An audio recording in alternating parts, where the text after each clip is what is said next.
Every time we try something new, a tiny voice whispers, "What if you fail?" It's strange, isn't it? We fear failure even when nothing life-threatening is at stake. The truth is, this fear isn't just psychological, it's deeply philosophical. And understanding both sides is the key to breaking it.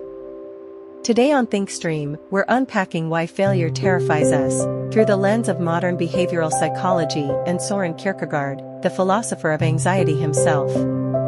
Let's start with the psychological side. Studies show that failure activates the same brain regions connected to physical pain. To the mind, rejection and defeat are threats to survival. That's why even simple things, presenting an idea, starting a project, trigger danger signals. Your brain is trying to protect you, just not very helpfully. But the deeper issue is the ego. Failure doesn't just say, "You didn't succeed." It whispers something much darker, "Maybe you're not enough." We don't fear failure for its consequences, we fear what it implies about our identity. Kierkegaard called this the dizziness of freedom. We're terrified not because we might fail, but because we know we could choose, act, and become something greater, and that responsibility overwhelms us. Failure is frightening because choice is frightening. For Kierkegaard, anxiety is not a flaw, it's the sign that possibility is alive. When you stand at the edge of a new path, anxiety is simply your spirit realizing that the future depends on you. Failure feels threatening because possibility is heavy.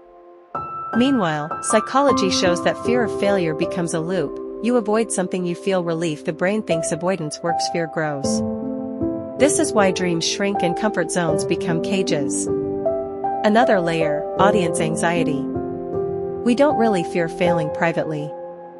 We fear others watching us fail. Evolution wired us to stay accepted in the group, so public failure feels like exile. So how do we escape? First, redefine failure as information. Think like a scientist, results guide you. Second, expect anxiety.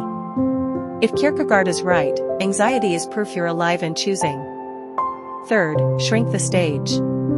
Try in small doses. The brain calms when the risk feels manageable. Fourth, detach identity from performance. You failed at something, you didn't become a failure. Kierkegaard says anxiety is our invitation to live authentically, and psychology agrees, growth sits on the other side of risk.